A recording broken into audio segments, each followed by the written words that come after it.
Inicialmente fue un día demasiado raro, porque se hablaban, ¿cierto?, de un pronunciamiento militar, se hablaba de golpe militar, etcétera, pero no se veía una claridad al respecto.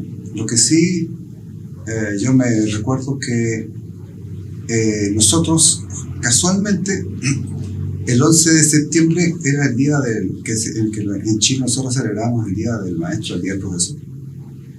Y esa fecha, no sé si fue por esa condición que hicieron dar un golpe maestro. Entonces hay una programación de actividades para realizar. Pero, ¿qué hacemos? Etcétera. Al final, algunos nos fuimos a la escuela, otros deambulamos, para decir, bueno, ¿qué se hace? Yo por lo menos me fui a la escuela porque también era dirigente de la Unión de Profesores en esos tiempos, que agrupaban profesores primarios o básicos, ¿ya? Por lo tanto, había ¿qué se hacía? Posteriormente a eso, bueno, desde luego que había toda una situación de incertidumbre, de dudas, temores, miedo, a lo mejor de querer hacer algo para enfrentar la situación. Pero era un cúmulo de cosas inciertas, ¿no? Hasta que después se fue decantando y sencillamente vino la mano cruel del dictador y todo lo demás, que empezaron a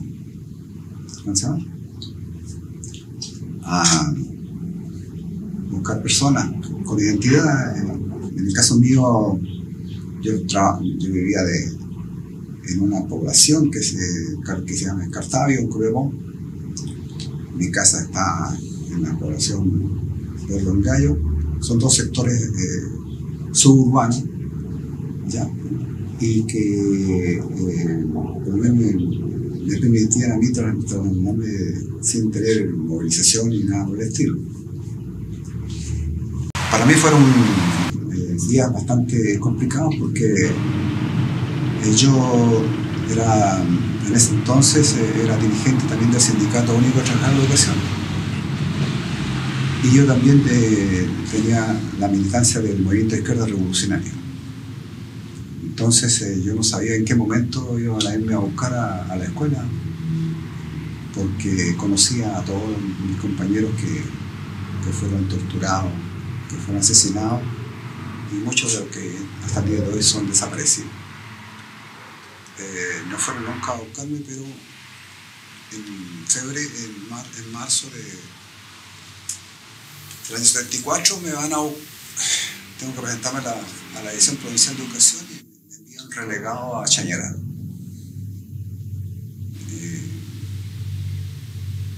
Me fui y me casé, conocí a la que es mi esposa ahora, en el año 75. Me casé en septiembre de 75, y en noviembre me fueron a sacar de la escuela, la CNI, y me llevaron al regimiento de Copiapó. Fui torturado, y después pasé a ser preso político en Santiago.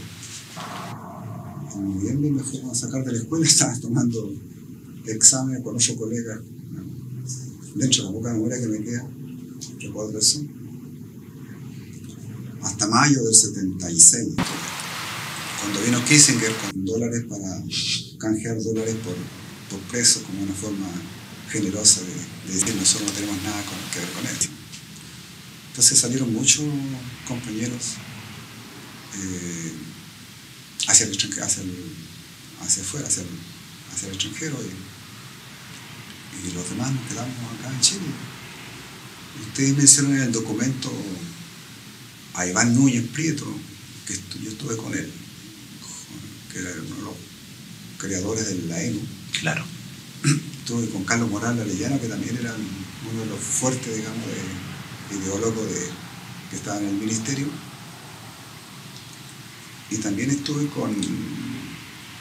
se me olvida el nombre, que es historiador, que sale con Salazar. Gabriel Salazar. Con Gabriel Salazar. Los tres estuvimos ahí en el sector 2 de Tres Álamos, Santiago. En Tres Álamos. En Tres Álamos. No era muy fuerte porque estaba, por cierto, que estaba el temor. Yo cuando llegué del norte, yo siempre tengo una buena cantidad de perfeccionamiento docente. Pero el perfeccionamiento docente mío no era por recopilar documentos, sino que yo buscaba siempre poder llevarlo a la práctica. Entonces, por ahí, cuando llegué acá yo, me vieron que parece que era un poco distinto, etc., cuando se formaron las unidades técnicas en el país. Y me ofrecieron una vez de entrar, viendo primero mis antecedentes. Entonces, un colega que pasó a ser jefe técnico, orientadores, y buscaron un evaluador. Entonces yo tenía antecedentes, porque siempre me gustó la evaluación, la estadística, como decía yo recién, de investigación. Y entré a la unidad técnica. Y desde ahí yo pude captar bien la situación, digamos, del comportamiento, del quehacer de mis colegas. O sea, nadie quería hablar de política, muy pocos se comprometían a conversar, ¿ya? Era difícil llevar el lenguaje social a la reunión de apoderados, ¿ya? Bueno, con los niños era poco también porque era más de ciencia básica, ¿ya? Y de esta manera se fue dando esta situación, digamos, en el comienzo del periodo. Incluso yo, como persona de pensamiento de izquierda, conversaba con mis colegas de izquierda y entonces ellos estaban como muy decepcionados de que ellos no veían que toda la vida iba a haber dictadura en Chile, que no iba a haber salida y que no hay que hacer, no hay nada más que hacer acá en la educación. No, pues le dije, tú estás en la sala de clase y puedes hacer muchas cosas, ¿ya? Y dar pautas, digamos, de lo que se podía hacer para levantar la motivación, para entender de qué se trataba el tema, ¿ya? Sin querer llegar a un discurso político porque no era la posibilidad, pero sí que a través de situaciones, digamos, pedagógicas uno podía ir insertando, digamos, la actitud, el cambio de actitud, ¿ya? Y asumir, digamos, responsabilidades de acuerdo a las posibilidades. Por ejemplo, yo siempre, con mis alumnos, en la escuela que tuve, yo hice elección de directivas democráticas, con candidatos, los que estás hablando, con las listas, la urna, todo esto. Entonces era una forma de ir mostrando un comportamiento y no dejar a los dirigentes elegidos así ya, todos dirigentes ya chao. No, tengo que de una u otra manera yo los metía en reuniones a veces con apoderados, con directivos apoderados, o también con el que podía pasar con los profesores. O sea, yo les estaba dando mensajes a ellos de lo que podía hacerse y que no significaba que a ti te iban a pescar y te iban a hacer desaparecer. O sea, cosas de ese tipo que eran forma de usarse. Yo lo hice en todas partes. Lo mismo que pesaba y medía a todos los alumnos de mi escuela. Y les daba le había estado un retiro. Y le enseñaba a decir, mira, esta situación, y ahí conversaba, o sea, ¿por qué tú estás así? No, es que ahí entramos el problema económico, comemos puro el arrocito y el fideo, formas, digamos, de ir incorporando el lenguaje político en el contexto social.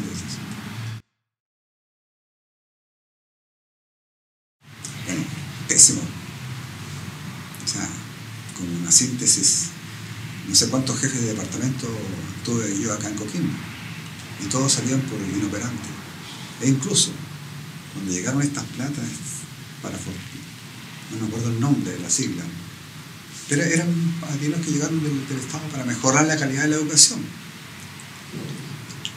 Se robaron dinero, hasta a mí me robaron porque como yo era muchas veces iba a los paros, las movilizaciones, y era el único que iba a la escuela, entonces a los que iban únicos le descontaban.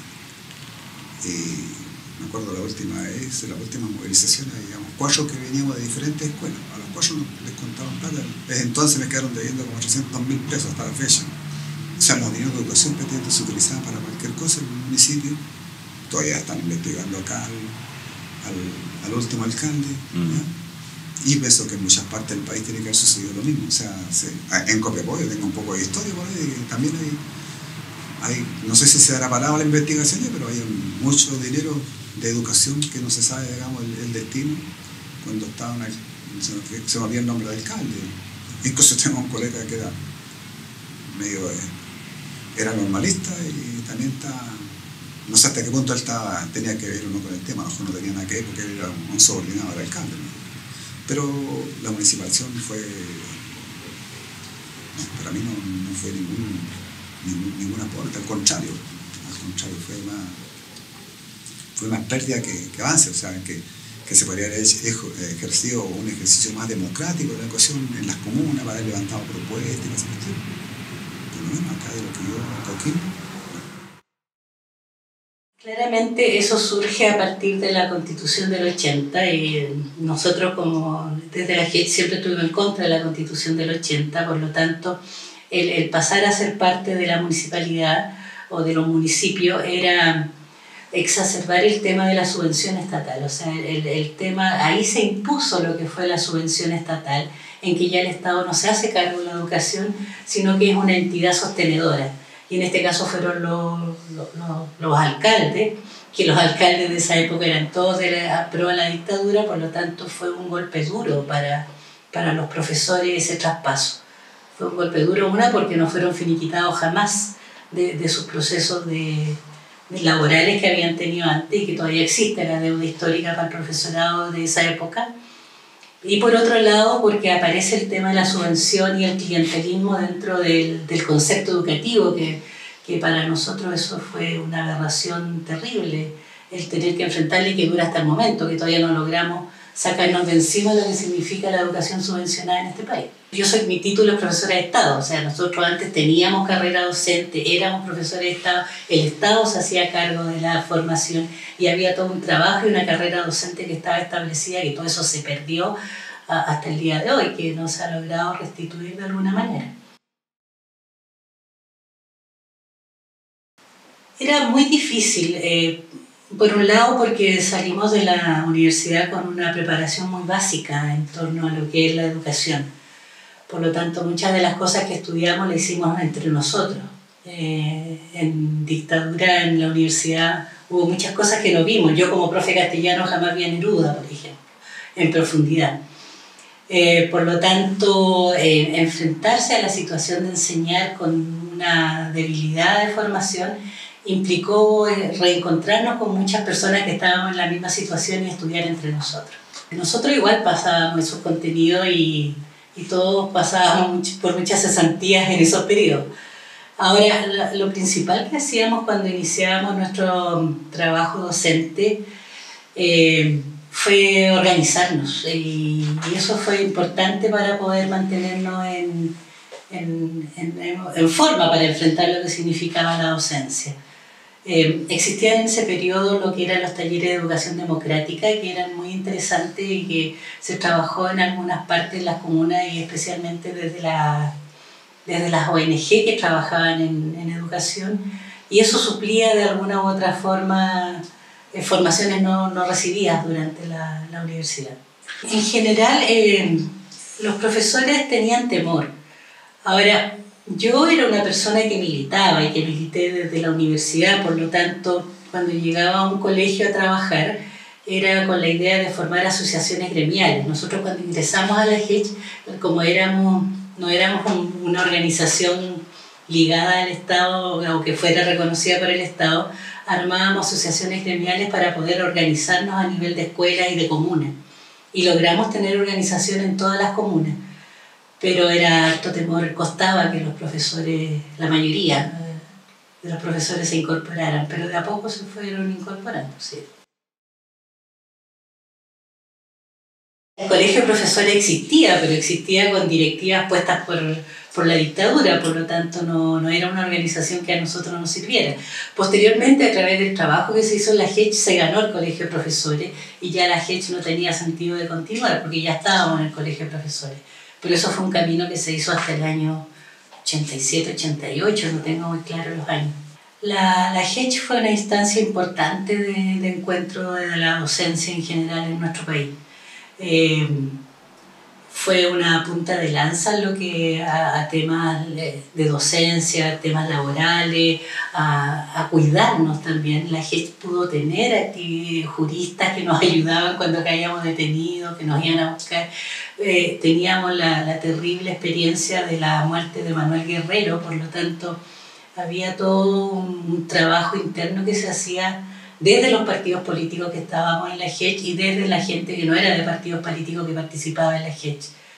Era el cuidarnos y era el mantenernos y era el estar de una u otra forma desde una mirada educativa, de lo que significaba hacernos cargo de la educación de los niños y de las niñas en esa época. Teníamos absoluta y clara conciencia de lo que significaba educar y de lo que significaba que la gente fuera formada y educada y tuviera acceso a la lectura y leyera con fundamento y leyera con comprensión.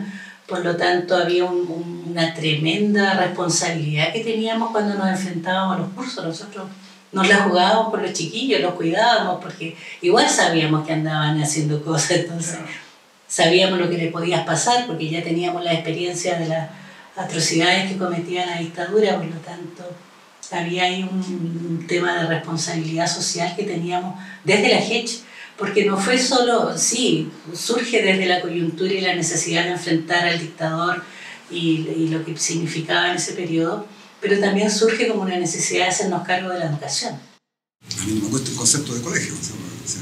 Mis raíces fueron el SUTE. Claro. Ahí fue mi mayor experiencia como dirigente, mi mayor orgullo. Formé parte de la comisión que logró la sede que tiene en este momento el Colegio de Profesores en Copiapó. Y para mí el concepto de psiquiatra es lucha. El concepto de colegio lo veo así como un poco ambiguo, ¿ya? Como queriendo decir esto no nos corresponde y esto sí corresponde.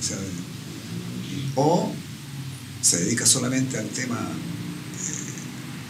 digamos, de recursos económicos, de luchas tipo sindical, y se deja un poco de lado el tema que nos compete a nosotros también, que es el tema de la educación.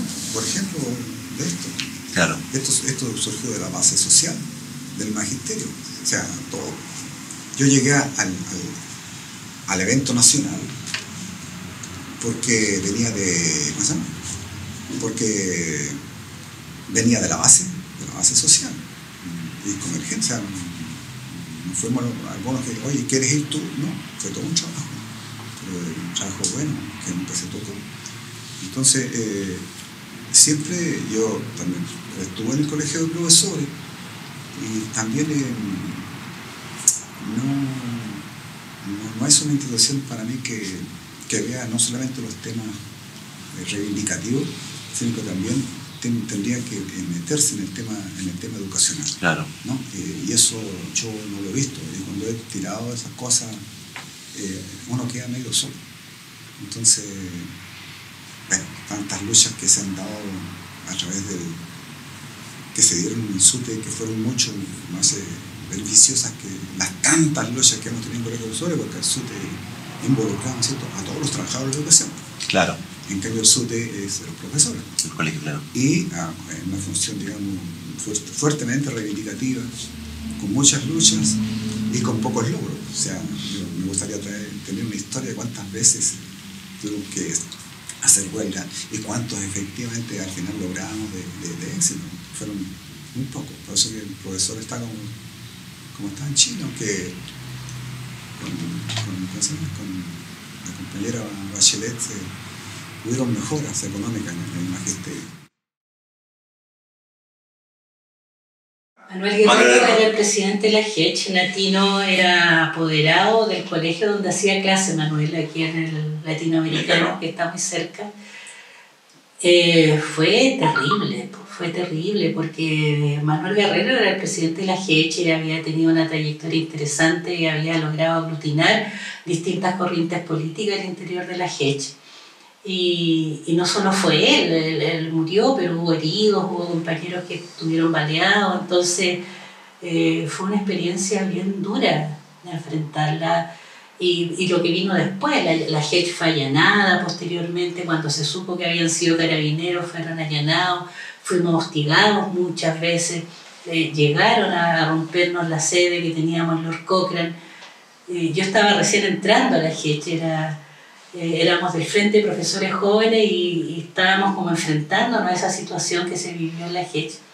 Pero ha sido duro hasta ahora, o sea, aún lloramos la muerte de estos 3 profesionales que fueron tan duramente asesinados. Como dirigente del Centro de Alumnos Normal, también fui a asambleas nacionales de la Federación de Estudiantes Normalistas. En una ocasión me correspondió ir a Santiago, a la Elardo Núñez, y el presidente de la federación era Manuel Belén. Y él me ofreció, como gesto bien generoso, me ofreció la posibilidad de formar parte de esa mesa que dirigió ese encuentro. Porque venía de Copiapó y a lo mejor nosotros no habíamos estado muchas veces presentes, etc. Por lo tanto, yo conocí a Manuel, un líder extraordinario, una capacidad de oratoria que pocas veces he visto. Él me ha hecho acordar a Manuel Cortázar, un estudiante en un centro copiapino, militante del MIR, que también fue asesinado. Entonces, son 2 personas jóvenes que yo no he visto mejores oradores que él. Y yo estreché la mano de Manuel.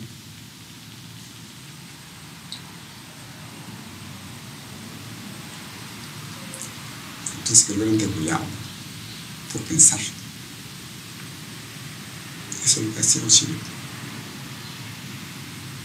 Y tenemos que tener cuidado con lo que viene ahora. Entonces, yo conocí a Manuel, una gran persona.